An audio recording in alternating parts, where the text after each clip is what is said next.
we go. Good morning, everyone, and happy Halloween. Today I have chosen a reading from Mark Nepo's The Book of Awakening, and this was yesterday's reading. So I just want to invite you right now to take a couple of centering breaths, relax into your chair, drop into your center, and know that everything you need is right here, right now.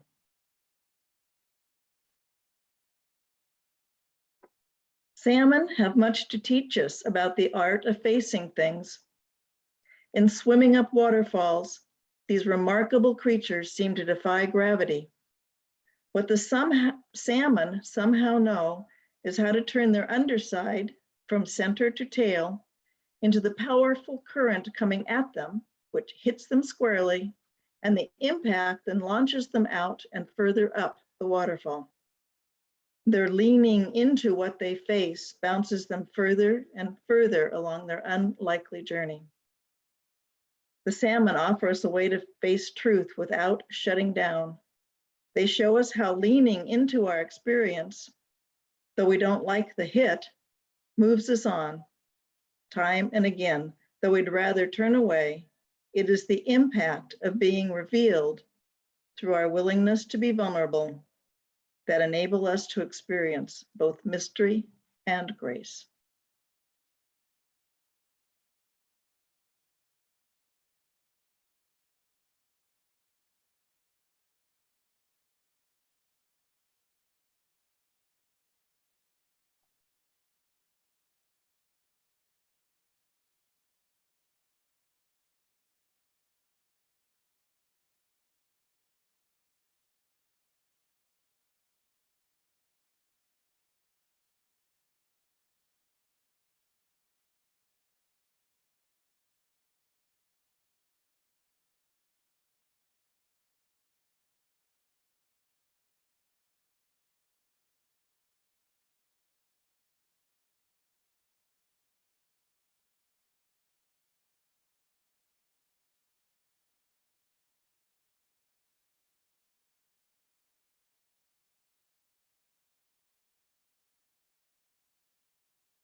I am so blessed. I am so blessed. I am so grateful for all that I have. I am so blessed. I am so blessed. I am so grateful. I am so blessed.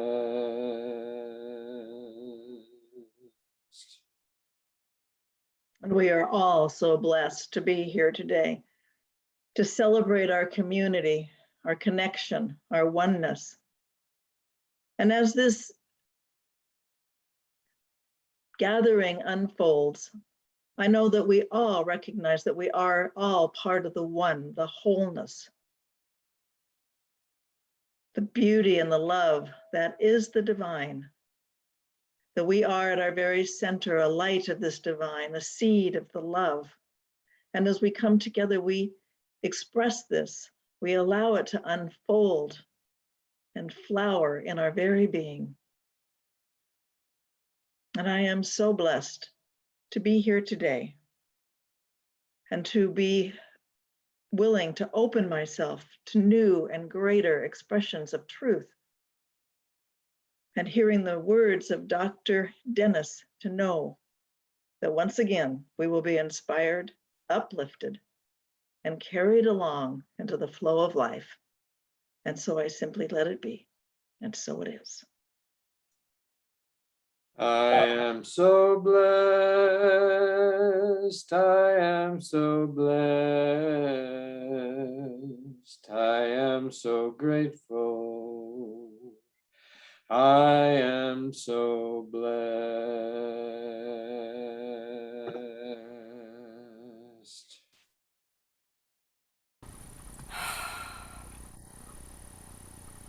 Thank you, Susan and Jackson.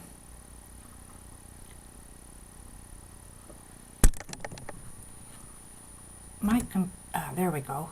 So this morning we have a wonderful speaker. I've known Dr. Dennis. I think we got into the ministry around the same time. So I've known him for a really long time. And what I know about him is that he is a great speaker and teacher. He's an honorable man.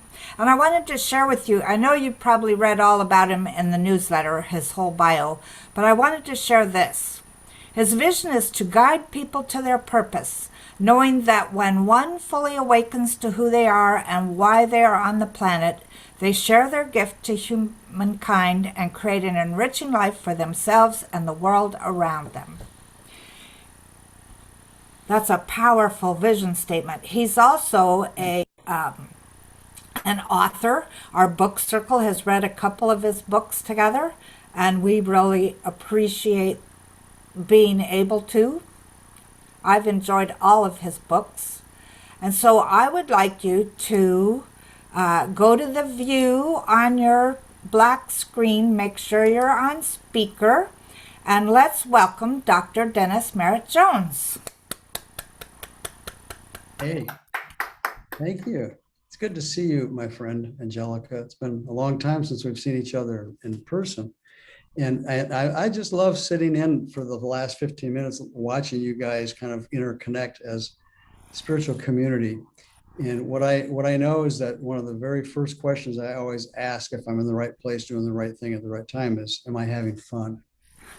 And if I'm not, I shouldn't be doing it. And what I saw, you guys, you're a community that really plays well together. And that's just such a healthy sign of a vibrant spiritual community. So I just wanted to share with you my sense of gladness to be part of it today.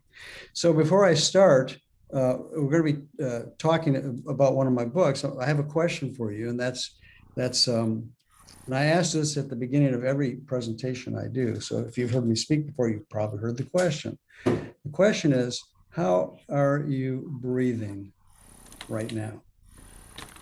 Besides in and out, how are you breathing? Are you breathing deeply? Are you breathing mindfully? Are you aware that you're breathing?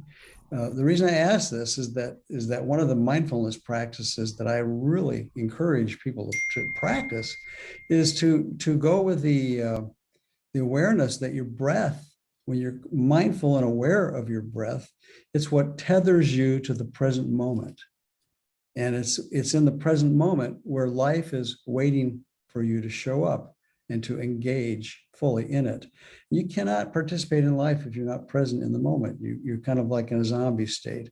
So welcome to the present moment. And I'm so honored and pleased to be part of your spiritual community this morning. What I want to do is talk about one of my books, and Angelica mentioned it, The Art of Uncertainty, How to Live in the Mystery of Life and Love It. And the operative, words in the title are really in the subtitle of the book, how to live in the mystery of life and love it. The reality is that we're already in a mystery. We were born into it. You can't help but not be in it. If you think about it, the ultimate mystery is before you landed in this body in this moment, you were in the ethers someplace else. And you landed in this body, and your body showed up on this planet for a period of time. But the reality is that your body is nothing more than a vessel for that self that you are to move around the planet with grace and ease. But I guess my point is that what's not miraculous about the fact that you came from the ethers of God knows where, and when you're done with this body, you'll eject it and go back into the ethers from whence you came. That's a profound mystery. There's no question about it. We seldom stop to think about that. And yet the reality is that from the time we get here until the time we leave is no less a mystery. We're shrouded in mystery. We tend to go unconscious because it scares us. The mystery scares us because we like certainty. And take a deep breath, because in the best experience on this planet, if you're living fully as a spiritual being, have that human experience, there's nothing, you can't be certain about too much except for maybe your next breath. Okay, so what happens between the coming and the going is no less a mystery. And the reality is that because of this truth, your life, my life, is a mystery right now. There's not one area of your life where uncertainty or the mystery of life is not showing up in your relationships, in our spiritual communities, in our families. My goodness, what's going on right now with this pandemic? Who knows? Who knows where all this is taking us? And the tendency is for our minds to want to rush ahead of our bodies and figure it all out. And when we do that, we cheat ourselves out of the present moment and the gift that's been waiting for us to show up, to embrace it. So the fact is that uncertainty is a fact of life, and you may as well just get over it, because we're going to have to learn how to live with it. So the question is really, how do we make peace with uncertainty? How do we make peace with the mystery of life? And I suspect that probably the fast track answer is to realize that all we have to do is have a shift in our perception and begin to see the uncertainty around us, or the mystery, see it as a mystical experience, see it through the eyes of a mystic, if you will, just that slight shift in perception changes our experience of what is, okay, always. And so the question is, when you're in that place of uncertainty, are you willing to be so conscious as to invoke an awareness of the presence of God within you and see through the eyes of that infinite intelligence in that moment? The reality is we're all mystics, right? What is a mystic? Ernest Holmes says a mystic is someone who accesses the awareness of the infinite intelligence that lingers beyond the veil of the five senses. And when we access that infinite intelligence in a mystical sense, we become aware of what needs to be known in the moment. That's what a mystic is they're infinitely aware of what's going on in the present moment and how to unfold that moment with grace and ease. And so the reality is that we're all mystics. Can I get a witness for that? We're all mystics. That's the good news and the other news. The other news is some of us are optimists and some of us are pessimists. And of course, if you've read the book, this is a central theme throughout the book, is that we have to be aware of the eyes that we're looking through life at life, because it allows us to ground ourselves in a deeper, higher state of being if we're conscious, okay? So we're all mystics. We got to get over that real quick. The reality is that when we, if you're standing on the edge of the unknown, and we all are, would you rather be standing on the edge of uncertainty, on the ledge of the unknown, holding the hands of an optimist or a pessimist? Obviously, most of us I'd rather have an optimist next to me on the ledge rather than a pessimist, because the pessimist is saying, don't look down. My God, what have you? Don't move forward. Stay right where you are, and maybe you'll be okay. Whereas the optimist is something within the optimist is saying, lean forward, look up, not down. Trust and know there's something within you that knows how to get you to what is next if you're willing to do your part. And that's really where I want to go this morning with you, is that when we entered the Earth School, we were all very optimistic. And the older we got, the more pessimistic we got. We were trained to be pessimists because those caretakers who raised us out of fear showed us that by being pessimistic with life, and by that I mean very fearful and judgmental of where we're going, what we're doing, what's going on around us, we'll be safe. And what happens when we, look at any 2-year-old, they're incredibly optimistic, they're exploring, they're open-minded, they're always pushing the outside edge, until what? We reel them back in and say, stay here in the realm of what I'm telling you, and you'll be safe, you'll be fine. Don't color outside the lines. And what happens is we grow up being trained to stay within the lines of what the known is. And what happens when we try to stay within the lines of the known is we go back and forth in this box, back and forth, back and forth, back and forth, back and forth. And pretty soon, what happens is we wear a rut in that box of the known. We go back and forth and we get lower and lower and lower into the rut. And of course, if you're a good new thoughter, you know this, that what I'm going to ask here. What is a rut? A rut is a grave with no ends on it.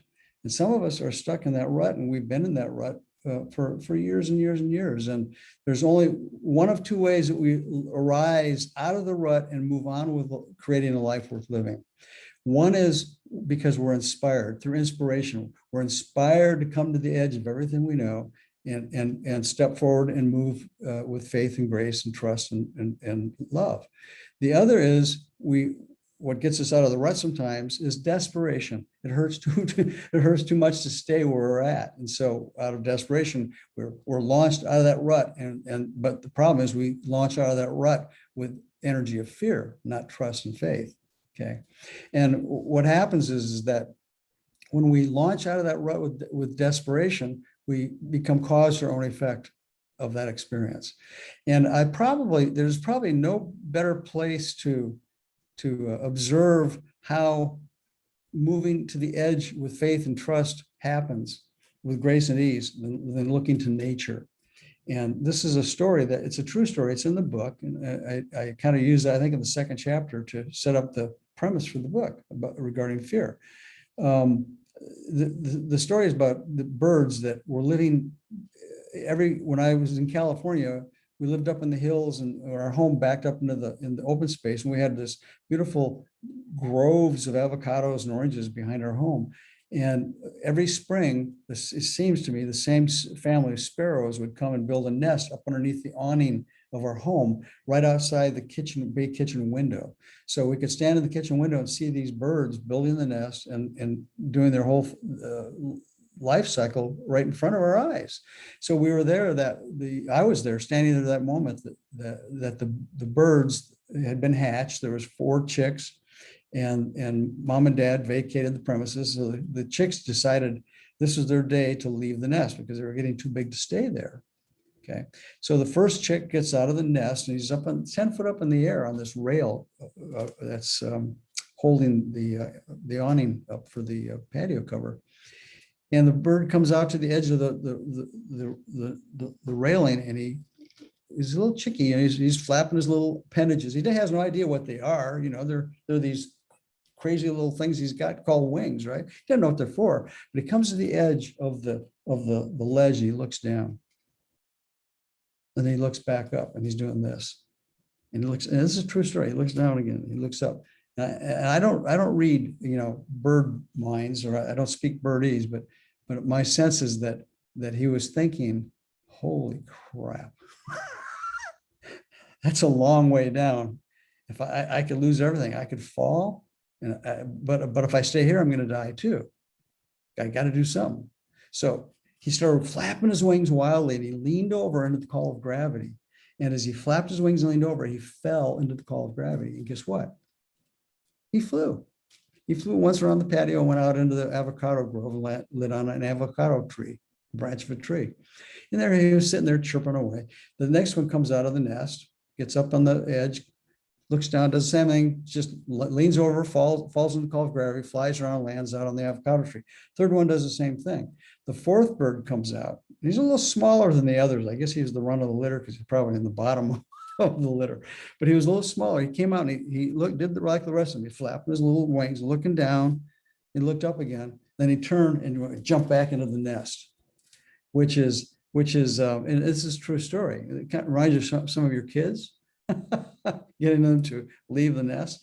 But his little siblings were out in the avocado grove, chirping away. And I don't speak birdese, but if I did, I suspect they would be saying, "Come on, Larry, you can do it. Trust, have faith, just come to the edge, jump off, you'll be fine." So finally, after about 5 minutes of this chirping, the little guy in the nest comes and jumps off, literally, doesn't look down, he just literally jumps off the edge of the patio cover. And guess what? He flew. He flew around, bumped into a couple walls actually, but he got out to the avocado tree, and the 4 of them lit on a branch, and there they were chirping away and having a good old time together, and giving the little birdie high fives. They just did something amazing, and there's something within them that I think knew that they had set themselves free to step into the what's next for them. So what happened was they did in perfect uniform body. They took off, flew one victory lap around the entire orchard, and they were off into the ethers to explore their birdness. And that's a true story. And the realization I had was not just how amazing that was, but I had awareness afterwards that that whole time that they were going through all this learning and leaning, coming to the edge and leaning over, I didn't see mom or dad bird anywhere, nowhere to be seen. Mom wasn't standing up there with the bird saying, okay, honey, flap your wings, lean over, trust, and know that everything's going to be fine. Say a little positive affirmations and you'll fly, everything will be fine. No, there's nothing like that. But there was something within the birds that knew that they knew how to fly. Yeah. They didn't have to do anything other than do what birds do, which is to trust there's an intelligence within them that knows how to counteract gravity and fly. And that's how they survive, is by following that instinct. Now, in the human condition, in the animal world it's instinct, but in the human condition, it's called intuition. That's where the optimist, that's where the optimism of listening to that higher calling within us, it's always speaking, if we're willing to listen to it, comes in. Okay. There's a great saying in Zen that really epitomizes what the bird story is about. And it goes like this: move and the way will open. Move and the way will open. It doesn't say sit there on your butt and pray and hope, and if it's convenient and the way opens, then you can move through it. No. Ernest Holmes said it another way, you guys. What did he say? Treat, treat, treat, and move your feet. We have a role to play, right? We have a role to come to the edge and lean over and trust and know there's something within us that knows what the heck it's doing. So what I've come up with in the body of this presentation is give you 3 questions that you can use on a daily basis to see how well you can groom your consciousness to come to the edge of your own uncertainties and lean over with the same faith and trust that the birds did, knowing there's something within them that knew how to take them to what is next. Okay. So the first question of the 3 that I want to give you that'll help you clarify this is this: what role does fear play in keeping me stuck on the ledge? Now, we all are on the ledge someplace in our lives right now, the metaphoric ledge. It could be choosing to leave a relationship or to go into a relationship, to move, to take a job, whatever. There's uncertainty in everybody's life. We know that, no question about it. And we have to ask the question, what role does fear play in keeping me stuck here? Okay. And how are you breathing right now? Take a nice deep breath. Now, let's be very clear. There's nothing wrong with fear. We don't want to demonize fear, because without fear, half of us probably wouldn't be walking on the planet today. We needed a modicum of fear growing up in order to continue to evolve and to stay on the planet. Okay. Yeah. But what happened was, between the time we were babies and the time we were full-blown adults, the boundary lines between what to fear and what not to fear have become blurred. Babies are only born with only 2 basic fears. You know what they are, right? Fear of loud noises and fear of falling. Now, every other fear essentially is acquired. It's learned. And I would pose to you, my friends, that what you acquire and what you learn, you can unlearn. You may not forget it, but you can learn a new way. Okay. And that's what's important. That's what's important to know. So nothing scares us more than standing on the edge. As children, many of us were, as we grew, we became fearful of the dark, right? There's a great metaphor there. Our minds, when something scary pops up in front of us, it causes us to feel uncertainty. There's a part of our minds that wants to run off into the unknown, into the darkness, and like send on out a reconnaissance patrol and find out what's going on and report back to us. And what the report back usually says, don't go, don't do that. You'll lose everything if you do that. That's called worry and doubt. And we have to learn to listen to the advice that comes from the inherent self, but also be willing to transcend it if it doesn't really serve our evolving as human beings into spiritual beings, which is why we're here. And by the way, as we're talking, you're right. If you have any questions or whatnot, write them down and we'll talk afterwards. I'll be with you for a little bit. So nothing scares us more than going into the dark because we don't know what's there. And so I got 3 tools regarding fear that I want to give you, 3 touchstones that you can use regarding fear. Have you ever heard the acronym for fear? False evidence appearing real. I've got a better one for you. Forget everything and run. That's what we do, isn't it? When something scary pops up in front of us, we spin on our heels and we run. If not literally, metaphorically, we run to the medicine cabinet, we run to the liquor cabinet, we run to the refrigerator, we run to the shopping mall. There's many barges departing down the river of denial on a regular basis. The problem is when we run from our fears, they're just like a loyal puppy dog. They're right there at the dock waiting for us when we come back. And they're going, can we pick up where we left off? So we have to learn that you can run, but you can't hide from your fear. Why? Because it's not out there. Your fear is something that arises from within you. It can be triggered by something that's out there, but it's not out there. The fear is within us, and that's where we need to learn where to meet it and greet it and to dance with it, which we're going to talk about in just a minute.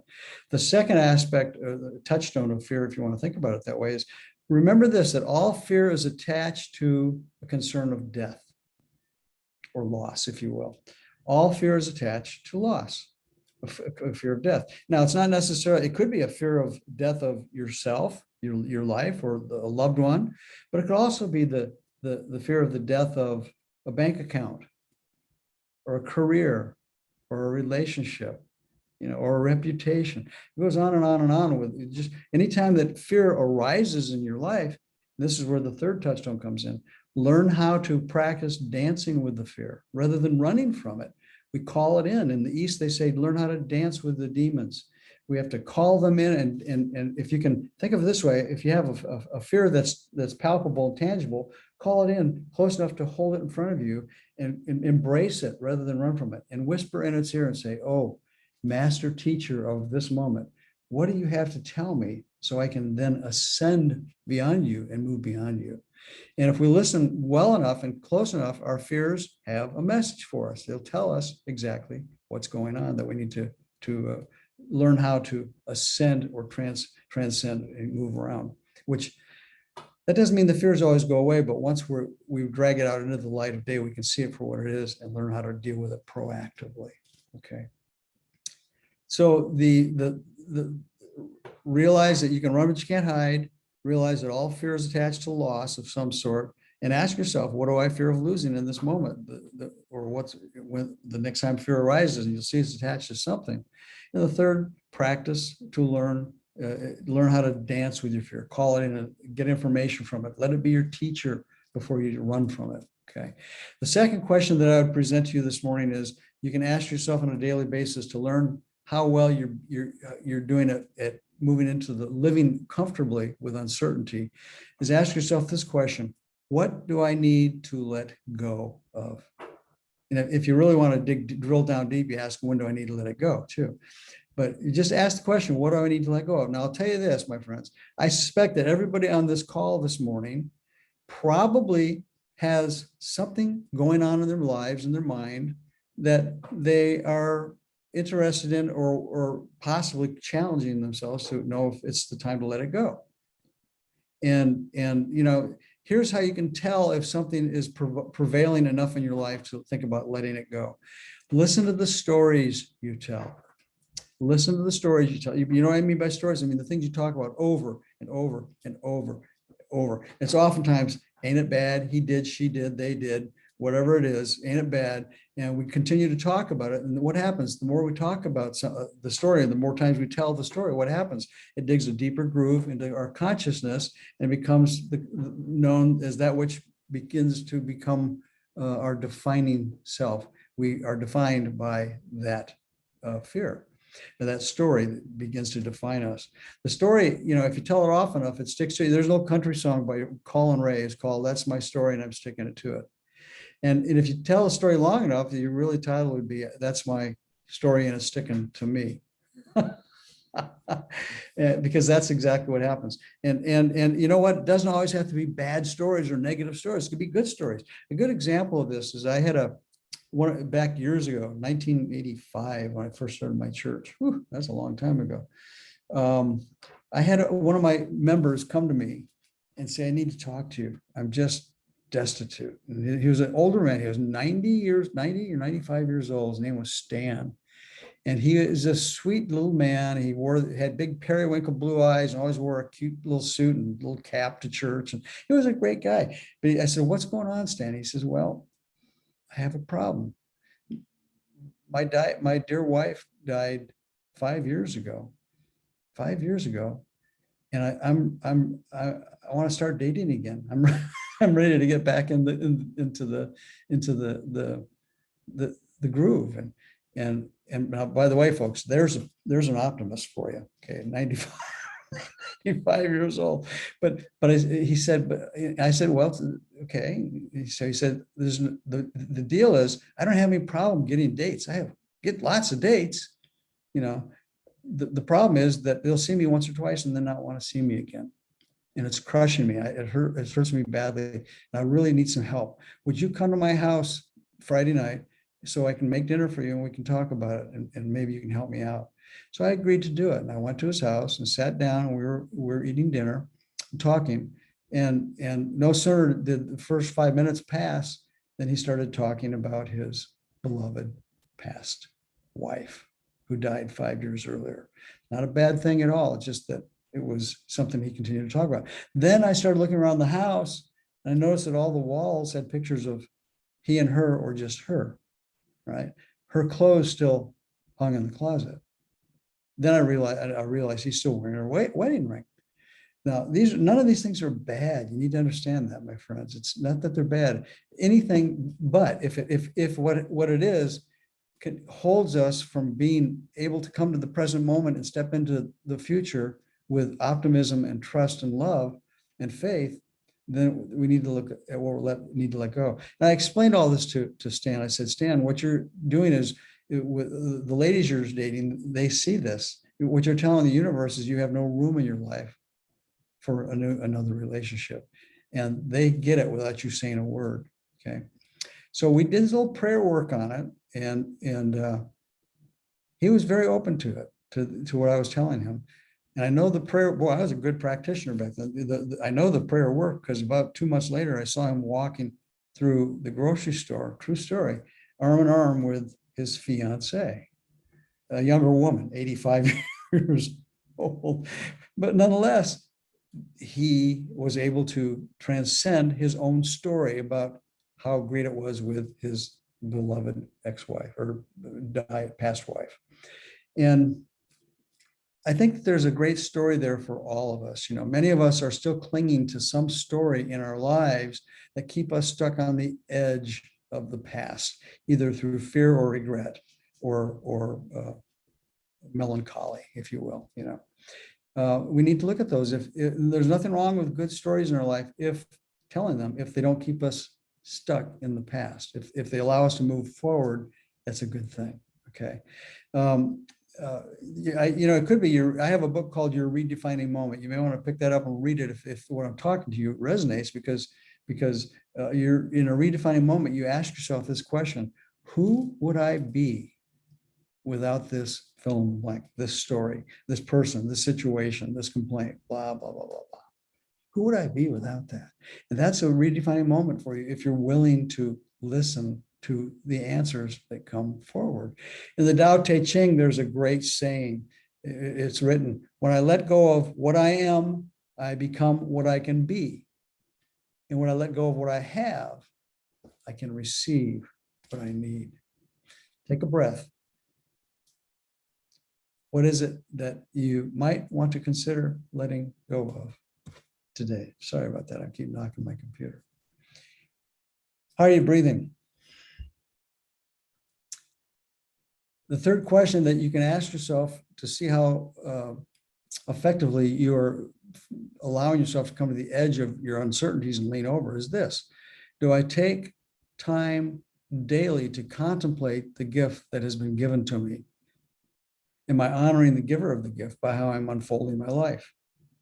Am I honoring the giver of the gift by how I'm consciously unfolding, expanding, expressing the life that I am? Now, what's the gift we're talking about, my friends? It's life itself. The most precious gift we've ever been given is the gift of life. And oftentimes we have to stop and think about the gift that has been given to us. Are we utilizing it in a way that honors the giver of the gift? You know, we're here to gather, as soul beings, to gather information and to evolve, make sure that when we leave the planet, it's a better place than it was when we got here because of the gifts we brought, you know, and the gift that you bring the planet is contained within the life you have. Just that simple. You know, a human life is a breathtaking price, a pearl of great price. You know, human life is an amazing gift, but the problem is we take it for granted way too much of the time. We take it for granted. And so there's a great practice, a mindfulness practice I think it comes from the East, the Vedas or the Upanishads. It's called the miracle of the gift of the three miracles, the mystery of the three miracles. Now, I want you to listen to these three miracles, and it'll lead you to a deeper understanding of where I want to take you to today with this talk. The first gift, the first miracle is that anything exists. Think about that. It's a miracle that anything exists. Go outside, look up at the sky, look at the stars at night. There's so many things around us that are amazing to just to consider that how they get here. It's amazing. Anything exists. The second miracle is that living things exist. By living things, I mean living things like trees, birds, dogs, plants, you know, living things that have the life force moving through them, pushing out through them, animating them. That's quite amazing when you think about it. Look at your fingernails, look at your hair. Everything that's living is pushing out, it's growing. That's a miracle. That's a miracle. I don't think a palm tree knows how to tell the life force to evolve it, to push through it so its fronds grow. I'm watching one of them right now, blowing in the wind. But it's a miracle that living things exist. Now, here's the key. The third miracle is this. Now, take a deep breath and get this, man. This is cool. Living things exist that know they exist. That would be you and me. Okay. Self-awareness. Do you realize what an amazing thing it is that you can think a thought, have a feeling, and then step outside of that thought and that feeling and look at it, analyze it, poke it, prod it, taste it, smell it, feel it, and see how it, what's giving it life force. You have the ability to have a thought and stop and think about that thought. You have the ability to look outside of yourself and analyze your own actions, thoughts, and behavior. And if you don't like what you see, you have the ability to change it. That is self-awareness. That is the most amazing miracle of all. Okay, that's how we move into the mystery of life and we begin to learn how to love it. So once we begin to understand that what we're looking, or Holmes said it so beautifully, so what we're looking for, we're looking with, we evolve into understanding that to contemplate the mystery of this miracle is literally to gaze directly into the eyes of the beloved God every time we look in the mirror, every time we look into a stranger's eyes, a baby's eyes, a puppy's eyes, doesn't matter. To contemplate the miracle is to gaze directly into the eyes of God wherever we fall. You know, it said, everywhere I look, I see the face of God. There it is, right there. See, when we arrive at that point of awareness, we realize that we're not here by mistake. We're here on purpose. There's some reason we're on this planet. You know, we're on this planet for a reason. And this is when our doing self, blah, blah, blah, blah, blah, here, merges with our being. Being is always present moment, present mind, doing, being. It's merging the two right there in the middle between the doing and the being. That's where life is waiting for us to show up. And when we merge our doing with our being, uncertainty ceases to be exist in our lives. You know why? Because it's human made. We made up uncertainty. The universe doesn't know anything about uncertainty. It's expanding at the speed of light. And even it knows not where it's going. Now, if you believe you're a microcosm of the macrocosm, that means there's some part of you that's pushing out at the speed of light too. And so when we begin to realize that that the mystery will never go away, because it's just the way life is.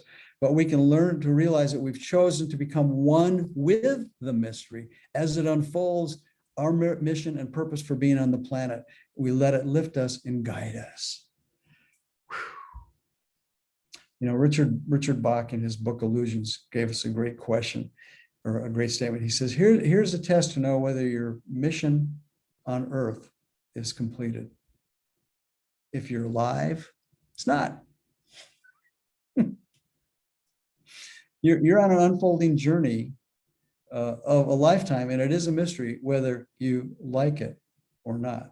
So why don't you learn to love it and embrace it and dance with it, and know that there's more for you to know and be and do, or you wouldn't be on this planet at this moment listening to these words. And I close with the words of Guillaume Apollinaire, one of my favorite French mystic social pundits. He wrote, "Come to the edge," he said. They said, "No, we're afraid." "Come to the edge," he said. They came. He pushed them. They flew. Come to the edge. There's more for you to do, more for you to know, or you wouldn't be sitting here today, standing on the edge of that ledge with me and Angelica. So know that I love you, and I appreciate you and the great spiritual community that you have created, and I honor you for sustaining it. And let's do a closing prayer right now. Okay. Let's know that as we do this prayer, we're affirming in this moment that there's an intelligence within each one of us. Oddly enough, it's uniquely expressing itself differently through each of us, and yet it's the same intelligence. And it knows what it's doing. It has parked itself directly at the core of each of our beings, waiting for us to awaken to it. And we know that by means of today, by the spiritual community, by those who are gifts to one another in the spiritual community, that we are becoming more awake and aware of the gift that we are, the gift that we are. So we breathe. We know that there's something for us to know, something for us to do, go and be, and we give it that something permission to be heard today. And we authorize it to come out and point the way to us, for knowing that there's something waiting for us greater, bigger than we've ever thought before. Yet we know we have to come to the edge of everything we know and lean over and trust and know that that's the case. So we breathe deeply. We give thanks for the gift of life, for the awareness that we have received the gift of life, and now the action of watching what we do to prove that we're worthy of the gift. We are so blessed in the spiritual community for this truth. We give thanks that it is so. We set these words free now, knowing the universe has big ears and it hears every word of this prayer and has already agreed that it is so. And so it is. And so it is. Thank you so much, Dr. Dennis. That was very, very good.